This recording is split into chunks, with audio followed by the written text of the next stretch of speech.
ہم نے کہا مت پریشان ہو، میرا حال یہ ہے کہ طبیعت ٹھیک نہیں ہے، پروگرام ہوگا حضرت، تو میں یاد کرنا چاہتا ہوں پڑھنے کے حضرات سن لیجئے، حسینی بن کے رہو اور ہر حسینی عالم کا ساتھ دو،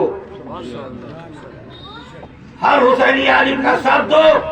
کل میدان محشر میں ایک بات سے فرض کر کے اپنی بات کو اس لیے مختصر کرنا چاہتا ہوں کہ حضرات یہ جو لڑائی چلی حق اور باطل کی لڑائی تھی، کون سچا ہے اور کون بولو جھوٹا ہے، کون حق پر ہے اور کون نا حق پر ہے۔ تو یہ لڑائی کل تھی، آج بھی ہے، قیامت تک چلتی رہے گی۔ کس کی لڑائی؟ سچے کی لڑائی اور جھوٹے کی لڑائی، بولو نا، آپ ذرا نعرہ لگا دیجئے، یا حسین یا حسین، نعرے حیدری۔ ہمارے عام صاحب کے ہاتھ میں مائک نہیں ہے، ایک ہی مائک ہے اور میں ہی بول رہا ہوں، تو غلام مدار قوم یہ نعرہ لگایا کرو۔ ہم یہ چاہ رہے ہیں کہ ہمارے مفتی شفیع صاحب کا بھرپور بیان ہو، اور میں اپنی بات کو بالکل سمیٹوں گا اس بات پر کہ آپ حق والے کے ساتھ ہیں یا نا حق والے کے ساتھ؟ بولو سبحان اللہ، سبحان اللہ۔ اور حق والا کبھی میٹھا ہے؟ یہ بولو نہیں، یعنی حسین والا کبھی، علی اکبر والا کبھی نہیں مٹے، نہ میٹھا ہے نہ جھکا ہے۔ کیوں؟ اس لیے کہ میرے حسین نے کربلا کی زمین پر اپنے نانا کی امت کو پوری ضمانت دے دی، پوری ضمانت دے دیا، اور کہا ہے حسینیوں تم اسی شان سے قیامت تک زندہ رہنا، جب حق کی راہوں میں بات آ جائے تو تم کربلا والے حسین کی طرح سر تو کٹا دینا، لیکن باطل کے سامنے کبھی سر نہ جھکانا۔ تو ہم حسینی سر کٹانے والے ہیں، سر جھکانے والے نہیں ہیں۔ تو یہ دیوانے جو حسین کے ہیں، حق کے ساتھ رہو، سچ کے ساتھ رہو، باطل ہمیشہ شرمندہ ہوا یہ ضرور ہے۔ حق والوں کو ستایا گیا ہے، حق والوں کو آزمایا گیا ہے، حق والوں کا گھر لوٹا گیا ہے، حق والوں کو پیاسا رکھا گیا ہے، حق والوں پر ظلموں پر ذریعت کے پہاڑ ٹوٹے ہیں، حق والوں کو ہمیشہ مٹانے کی کوشش کی گئی ہے۔ ارے یہی تو حق کی شان ہے، یہی تو حق کی پہچان ہے، آندھیاں چلتی رہے اور حق کا چراغ جلتا رہے۔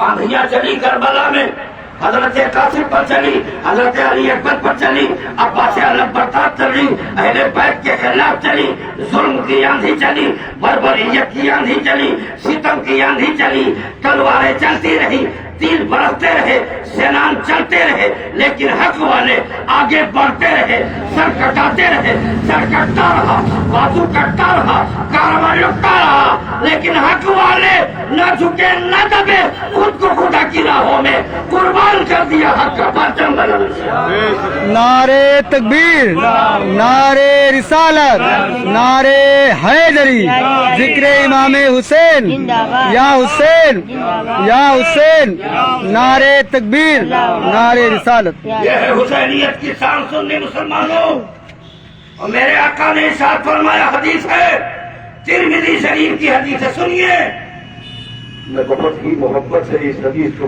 بیان کرتا ہوں۔ جب حسینی قبر میں اتارا جائے گا، حضرات سب کو تو مرنا ہے، لیکن اللہ ہم کو کون سی تو نعمت دے دے کہ قبر میں جاتے جاتے ہم کو آرام مل جائے، بولو سبحان اللہ۔ قبر میں جاتے جاتے سکون مل جائے، وہ کیا ہے اللہ کے نبی ہم کو عطا ہو، تو آقا نے ارشاد فرمایا، ترمذی کی حدیث ہے، بولو سبحان اللہ۔ آقا ارشاد فرماتے ہیں، اہل بیت سے محبت کرنے والا، خاندان رسول پر جان قربان کرنے والا، جب دنیا سے جائے گا اور قبر میں اتارا جائے گا، جیسے ہی وہ قبر میں اتارا جائے گا، فرشتے منکر نکیر آگے بڑھ کر اس کا استقبال کریں گے، کہیں گے قبر میں آنے والا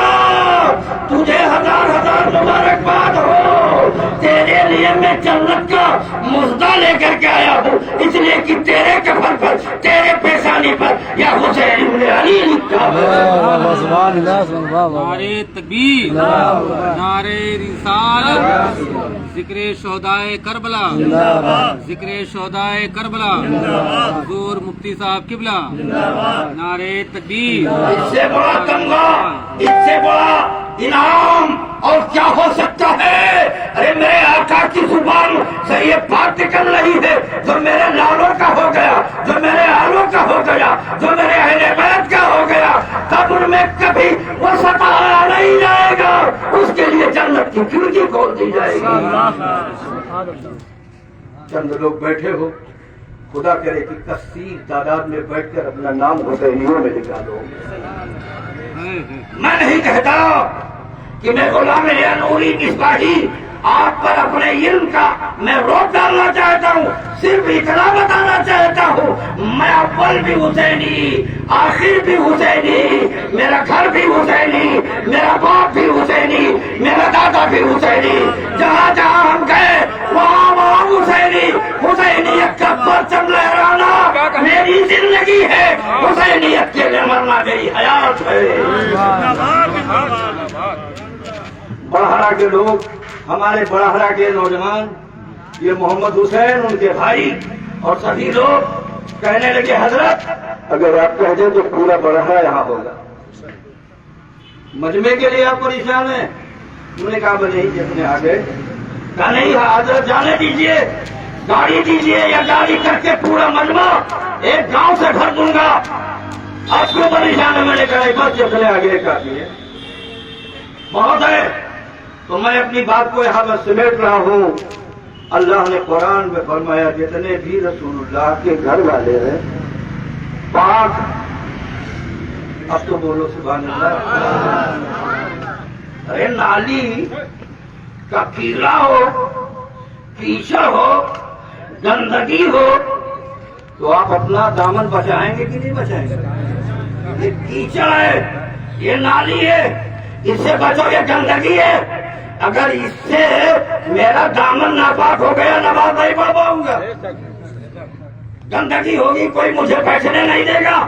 قرآن نے بتا دیا اگر پاک بننا چاہتے ہو، اگر پاک رہنا چاہتے ہو، اگر چاہتے ہو تمہارا دامن پاک ہو، تمہارا ایمان پاک ہو، عقیدہ پاک ہو، ماحول پاک ہو، گھر پاک ہو، سماج پاک ہو، تو آؤ، وہ جو پاک ہے قرآن جنہیں پاک کہتا ہے وہ علی ہے، علی وہ فاطمہ ہے، وہ حسن حسین ہے، ان کے دامن سے لگ جاؤ، یہاں بھی پاک ہوگے، قبر میں بھی پاک ہوگے، آخرت میں تم پاک ہی رہوگے۔ یہ کفر تمہیں پاک نہ پاک، اگر کوئی بھی ان کا دیوانہ، ان کا مستانہ، ان کا نام لیتا رہے گا کفر سے بھی پاک رہے گا، دنیا کی ساری گندگیوں سے پاک رہے گا۔ اور سلمہ کے گھر میں آئے کے پاک نازل ہوتی ہے، سلمہ حضور کی مقدس بیوی ہے، دوجی سبحان اللہ، سبحان اللہ۔ یا یہ مبارکہ قرآن کی، اے نبی اللہ نے یہ ارادہ کر لیا کہ اہل بیت کو پاک اعلان کر دیا گیا، بولو سبحان اللہ۔ آقا نے کملی اپنی چادر کو اٹھا کر ایسے لیا اور کہا اے علی آ جاؤ، اے فاطمہ آ جاؤ، اے حسن آ جاؤ، اے حسین آ جاؤ۔ نبی نے کملی اڑا دیا۔ اب نبی کی نبوت والی کملی اور چادر میں کون ہے؟ صدیق اکبر نہیں ہے، عمر فاروق نہیں ہے، عثمان غنی نہیں ہے اور دیگر صحابہ نہیں ہے، حدیث رسول اللہ ہے کہ اہل بیت کا قرآن نے جہاں ذکر کیا، اس موقع پر نبی نے چاہا ہوتا تو صدیق بھی ہوتے، نبی نے چاہا ہوتا تو عمر بھی ہوتے، نبی نے چاہا ہوتا تو عثمان غنی بھی ہوتے، اس چادر میں سبھی ہوتے، لیکن کچھ خاص کو امتیاز کے ساتھ نبی نے بتا دیا اگر نبی کی چادر میں کمرے میں کوئی آ سکتا ہے اور اللہ کی مرضی جن کے بارے میں ہے وہ اہل بیت علی ہے، فاطمہ ہے، حسن حسین ہے، اور اللہ نے کہہ دیا یہ سب پاک ہے۔ اب ان کی طہارت پر کوئی انگلی یزید تو شام میں بیٹھ کر کیا حضرت زینب کی طہارت نہیں دیکھ رہا تھا، حسین کی طہارت نہیں دیکھ رہا تھا، علی اکبر کی طہارت نہیں دیکھ رہا تھا؟ تو جو ان پاکوں سے ٹکرا جائے وہ یزید ناپاک ہے، اور جو ان کے دامن میں آ جائے وہ حسینی ہے۔ اسی لیے ہم اہل سنت و جماعت حسین نبیش کہتے ہیں، حسین کا علم اٹھاتے ہیں، حسین کی محبت میں سبیل قائم کرتے ہیں، حسین کی محبت میں ٹھٹرا بناتے ہیں، اور ہندوستان میں خاندان رسول کی جتنی خانقاہیں ہیں وہ سب پاک ہے۔ بولو سبحان اللہ۔ قیامت تک جو بھی نسل رسول ہے وہ پاک ہے، وہ چاہے کچھوچا کا سید ہو، چاہے مکرپور شریف کا سید ہو، چاہے مارہرا کا سید ہو۔ اختلاف مسائل میں ہونا یہ بزرگوں کی شان ہے۔ جب بڑے بڑے صحابہ میں اختلاف ہوتا رہا، امام شافعی اور امام مالک میں اختلاف، امام اعظم میں، امام احمد ابن حنبل میں اختلاف، تو مسئلہ اسلامی کی تحقیق میں یہ علماء کا حق ہے۔ تحقیق کا دروازہ قیامت تک بند نہیں ہے، اور اسلام کی جتنی تحقیق ہوگی اسی قدر اسلام روشن ہوگا۔ تو سادات کرام جس قدر بھی ہیں، مگر کچھ یزیدی ان سیدوں کا بھی سودا کرنا چاہتے ہیں، اور ان کے آڑ میں اپنے کو خامخواہ بتانا چاہتے ہیں۔ دنیاوی مقصد لا کر ان سیدوں کا سودا نہیں کر پاؤ گے۔ ہم وہ غلام ہیں جو ہمیشہ مکرپور کو میں نے سر کا تاج بلایا۔ ایک سید کی حیثیت سے مرتے دم تک ان سیدوں کا احترام کرتا ہوں، لیکن اگر کچھ شرعی اور دینی اختلاف ہے تو تمہارا اس میں کوئی حق نہیں ہے، وہ میرا حق ہے۔ ایک عالم کی حیثیت سے اس میں تحقیق کر سکتا ہوں۔ نعرہ تکبیر، نعرہ رسالت، جشن امام اعظم، جشن سودائے کربلا، مسلک اعلی حضرت، نعرہ تکبیر، نعرہ رسالت۔ حضور مفتی ہمارے صوفی صاحب قبلہ، آج حضور مفتی اعظم ہند کا عرس بریلی میں، بریلی شریف میں عرس مفتی اعظم ہے، اور میں نے پوسٹر میں لکھا عرس مفتی اعظم۔ اب بتائیے حضرات، کہاں مفتی اعظم سے، کہاں مفتی اعظم سے کسوچا الگ، کہاں مفتی اعظم سے مکرپور الگ، کہاں مفتی اعظم سے بلگرام الگ، کہاں مفتی اعظم سے مارہرا الگ۔ مفتی اعظم کی وہ ساتھ ہے کہ اگر سید کے ایک بچے کو آپ نے دیکھا ہے تو اٹھا کر اسے چوما ہے۔ یہی نسبت اہل بیت ہے کہ جہاں آج محرم کی تاریخ میں میرے آقا مفتی اعظم کا عرس پاک بریلی میں وصال کی تاریخ ہے اور منایا جا رہا ہے عرس مفتی اعظم، تو ہم سنیوں میں بتا دیا کہ ہم وہ سنی مسلمان ہیں کہ آپس میں